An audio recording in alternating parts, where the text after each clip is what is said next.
சாதாரணமா கோயிலுக்கு போறதுக்கும் 41 நாள் விரதம் இருந்து சபரிமலைக்கு போறதுக்கும் என்னங்க வித்தியாசம்? நம்ம முன்னோர்கள் சும்மா எதுலயும் 41 நாள்னு கணக்கு வைக்கல. இதுக்குள்ள ஒளிஞ்சிருக்கிற மருத்துவ மற்றும் ஆன்மீக விஞ்ஞானத்தை பத்தி தான் டீடைலா பார்க்க போறோம். அதுக்கு முன்னாடி இந்த வீடியோக்கு ஒரு லைக் பண்ணிட்டு சாமியே சரணம் ஐயப்பான்னு கமெண்ட் பண்ணுங்க. வாங்க வீடியோக்குள்ள போகலாம். ஐயப்பன் விரதத்தை நாம மண்டல விரதம்னு சொல்றோம். மண்டலம்னா என்ன? கிட்டத்தட்ட 40ல இருந்து 48 நாட்கள் கொண்ட ஒரு காலப்பகுதி.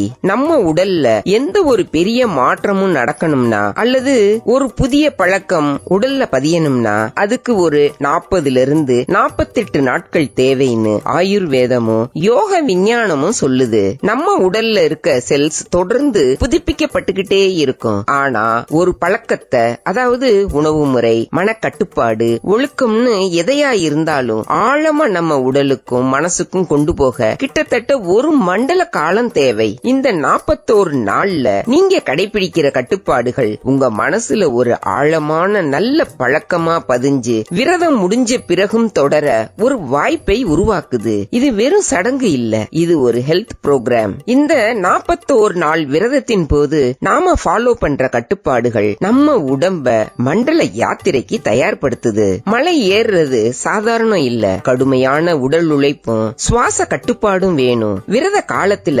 சாத்வீகமான எளிமையான உணவுகளை சாப்பிடுறதுனால உடல் பருமன் குறையுது, செரிமான மண்டலம் ரொம்ப சுத்தமாகுது. இதனால யாத்திரைக்கான போதுமான உடல் பலம் கிடைக்குது. விரத காலத்துல நாம பூண்டு, வெங்காயம் இல்லாம எளிமையான உணவுகளை தான் சாப்பிடுவோம். இந்த சாத்வீக உணவு முறை உடல்ல இருக்கிற சோம்பலை நீக்கி சுறுசுறுப்ப கொடுக்கும். கூடவே உணர்வுகளை தூண்டாததுனால மனக்கட்டுப்பாடு தானாகவே வருது. இது வெறும் ஆன்மீக கட்டுப்பாடு மட்டும் இல்ல, இது உடலுக்கு கொடுக்கப்படுற ஒரு மினி டிடாக்ஸ் ட்ரீட்மெண்ட். இந்த விரதத்துல நாம செருப்பு போட மாட்டோம்.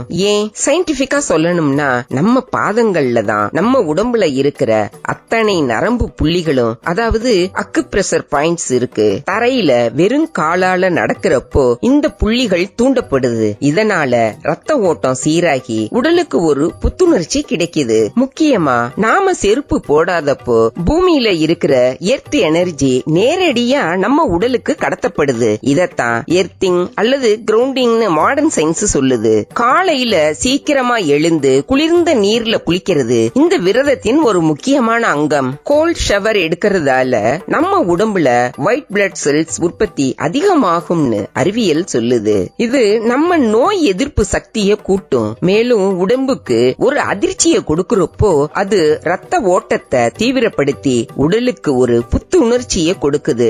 இது ஹைட்ரோதெரபி முறையின் ஒரு பகுதி. விரதத்தின் போது நாம ருத்ராட்சம் அல்லது துளசி மாலை போடுவோம். இதுல துளசி மாலைய ஏன் கட்டாயம் போட சொல்றாங்க? துளசி இலைகள்ல கிருமி நாசினி மற்றும் பூஞ்சை, அதாவது ஆன்டிசெப்டிக் மற்றும் ஆன்டி ஃபங்கல் எதிர்ப்பு சக்தி அதிகமா இருக்கு. இத மாலையா கழுத்துல அணியிறப்போ துளசியோட வாசனை மற்றும் மருத்துவ பண்புகள் நம்ம உடம்புல தொடர்ந்து பட்டுக்கிட்டே இருக்கும்.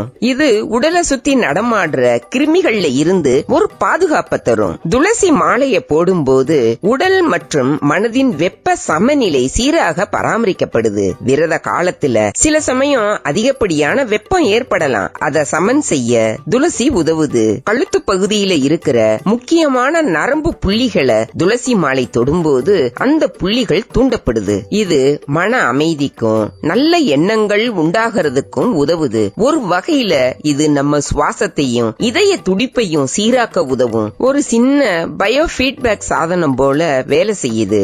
விரதத்துல நாம கடைபிடிக்கிற பிரம்மச்சரியம் வெறு சடங்கு இல்ல, இது சக்தி மேலாண்மை. பொதுவாக வெளிநோக்கி செலவாகும் சக்திய உள்முகமாக திருப்பி உடலின் ஆற்றலை உயர்வு பாதைக்கு கொண்டு போக இந்த நடைமுறை உதவுது. இந்த சக்தி மன கட்டுப்பாடாகவும் கூர்மையான புத்தியாகவும் உடல் உழைப்புக்கான திறனாகவும் மாறுது.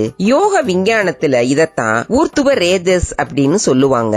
41 நாள் விரதத்துல அடுத்தவர் மனைவிய தாயாகவும் எல்லா மனிதர்களையும் சுவாமியாகவும் பாக்குற ஒரு மனப்பக்குவம் கிடைக்குது. இந்த சமத்துவ பார்வைதான் உண்மையான தியானம். ஒரு கோபமான சூழ்நிலையிலையும் சாமின்னு சொல்றப்போ அந்த சூழல் அமைதியாகுது. இது மன அழுத்தத்தை குறைச்சு சமூக நல்லிணக்கத்துக்கு பெரிய வழிய காட்டுது. மாலை போட்டாலே நமக்கு நமக்கு ஒரு உளவியல் கட்டுப்பாடு வந்துருது. இது ஒரு சிக்னல். நான் விரதத்துல இருக்கேன், என் பேச்சு, செயல், எண்ணம் எல்லாமே கட்டுக்கோப்பா இருக்கணும்னு நமக்கு நாமளே போட்டுக்கிற ஒரு சுய விதி. கூடவே ஏழை, பணக்காரன், முதலாளி, தொழிலாளி எல்லாரும் சாமின்னு கூப்பிட்டு சமமா பழகும் போது சமூகத்துல இருக்கிற ஏற்றத்தாழ்வு உணர்வு மறையுது. இது ஒரு அற்புதமான சமூக உளவியல் சிகிச்சை. நம்ம ஐம்புலன்களையும் வெளியில அலைய விடாம உள்நோக்கி குவிக்கிறது தான் இந்த 41 நாட்களின் அடிப்படை தத்துவம். ஒரு யோகி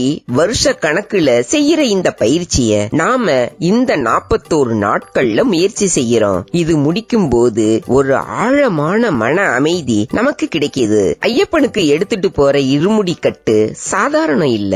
முன்முடி, பின்முடின்னு 2 பகுதி இருக்கும். முன்முடியில பூஜை ஜாமான்கள், பின்முடியில யாத்திரைக்கான உணவுப் பொருட்கள். இதோட தத்துவம் என்னன்னா, வாழ்க்கையில நமக்கு 2 மூட்டை இருக்கு. ஒன்னு கடமை, இன்னொன்னு ஞானம். இந்த இரண்டையும் சமமா சுமந்து போறதுதான் இருமுடி. இது ஒரு வாழ்க்கை தத்துவ பாடம். ஐயப்பனை மனசுல நினைச்சு சாமியே சரணம் ஐயப்பான்னு சத்தமா சொல்றப்போ நம்ம மூளையில டோபமைன் மற்றும் செரட்டோனின் போன்ற நல்ல ரசாயனங்கள் சுரக்குது. இது மன அழுத்தத்தை குறைச்சு சந்தோஷத்தை அதிகப்படுத்துது. இந்த கூட்டு வழிபாடு ஒரு சக்தி வாய்ந்த தியானம் மாதிரி செயல்பட்டு மனதுக்கு ஆழமான அமைதியை கொடுக்குது. சபரிமலை யாத்திரையில 2 முக்கியமான நடைபாதைகள் இருக்கு. அதை பத்தி நாம தெரிஞ்சுக்கணும். முதல்ல பெருவழி பாதையை பத்தி தெரிஞ்சுக்கலாம். இது ஐயப்பன் நடந்து போன பாரம்பரிய பாதை. சுமார் 48 மைல் 72 முதல் 80 கிலோமீட்டர் வரை தூரம் இருக்கும். தொடக்கம் எருமேலியிலிருந்து. இதோட நோக்கம் உடலையும் மனதையும் முழுமையாக வருத்தி கடந்த காலத்துல செய்த கர்ம வினைகளை கரைப்பது. இதுதான் சிறந்த பாதை. ஏன்? 41 நாள் விரதம் இருந்து சேர்த்த ஆற்றல் இந்த நீண்ட கடினமான யாத்திரையில முழுக்க செலவாகி உடல் மற்றும் மன தூய்மை முழுமை அடையுது. இது ஒரு ஆழமான தவம். அடுத்த பாதை பம்பையிலிருந்து சன்னிதான பாதை. சாதாரண பாதையை பத்தி பார்க்கலாம். இது சுமார் 4 கிலோமீட்டர் தூரம் இருக்கும். பம்பை வரை காரு, பஸ்ல வந்து அங்கிருந்து தொடங்குறது. நோக்கம்னு பார்த்தா வசதிக்கேற்ப யாத்திரையை மேற்கொண்டு இறைவனை தரிசனம் செய்யறது. இதோட சிறப்பு என்னன்னா, உடல் பலம் இல்லாதவங்க இல்லைன்னா நேரம் இல்லாதவங்களுக்கான எளிமையான வழி. இதுல எது சிறந்தது ஏன்னு பார்க்கலாம். பெருவழி பாதை தான் மிகவும் சிறந்தது. 41 நாள் நீங்க கடைபிடிச்ச எல்லா கட்டுப்பாடுகளும் இந்த 48 மைல் கடினமான காட்டு பாதையில தான் முழு பலனையும் கொடுக்கும். நீண்ட தூரம் நடக்கும் போது பேச்சு குறையும், மூச்சு சீராகும், முழு மனதும் சாமியே சரணம் அப்படிங்கிற ஒரு மந்திரத்துல லயிக்கும். இந்த நிலை ஒரு ஆழமான தவம் அல்லது தியானத்துக்கு சமம். ஒவ்வொரு காலடியா எடுத்து வைக்கும் போதும் கடந்த கால பிழைகள் மற்றும் பாவங்கள் கரைவதாக ஐதீகம். உடல் ரீதியான வலி, மன ரீதியான தூய்மையை கொண்டு வருது. இந்த நீண்ட பாதையில இருக்கிற ஆறுகள், காடுகள், கோவில்கள் எல்லாமே உங்களோட ஆன்மீக அனுபவத்தை முழுமையாக்கும். பம்பை வரை கார்ல போயிட்டு அங்கிருந்து மலை ஏறுறது யாத்திரைக்கான சிரமம் மற்றும் பலன்கள்ல குறைவாத்தான் இருக்கும். உடல் பலம், நேரம் உள்ளவங்க கட்டாயம் பெருவழி பாதையை தேர்ந்தெடுப்பதுதான் 41 நாள் விரதத்தின் முழு பலனை உங்களுக்கு கொடுக்கும். ஐயப்ப சுவாமி விரதம்ங்கிறது வெறும் கருப்பு வேட்டி கட்டி மாலை போட்டு கோவில் படிக்கட்டுகள்ல ஏற ஒரு சடங்கு மட்டும் இல்ல.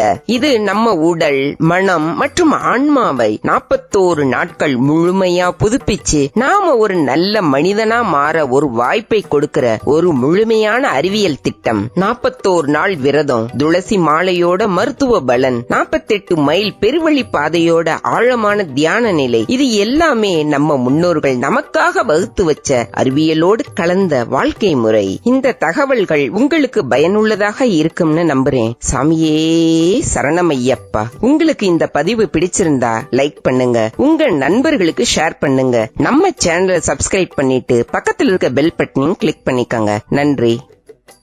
48 மைல் பெருவழி பாதையோட ஆழமான தியான நிலை, இது எல்லாமே நம்ம முன்னோர்கள் நமக்காக வகுத்து வச்ச அறிவியலோடு கலந்த வாழ்க்கை முறை. இந்த தகவல்கள் உங்களுக்கு பயனுள்ளதாக இருக்கும்னு நம்புறேன். சாமியே சரணமையப்பா. உங்களுக்கு இந்த பதிவு பிடிச்சிருந்தா லைக் பண்ணுங்க, உங்க நண்பர்களுக்கு ஷேர் பண்ணுங்க. நம்ம சேனலை சப்ஸ்கிரைப் பண்ணிட்டு பக்கத்தில் இருக்க பெல் பட்டனையும் கிளிக் பண்ணிக்கோங்க. நன்றி.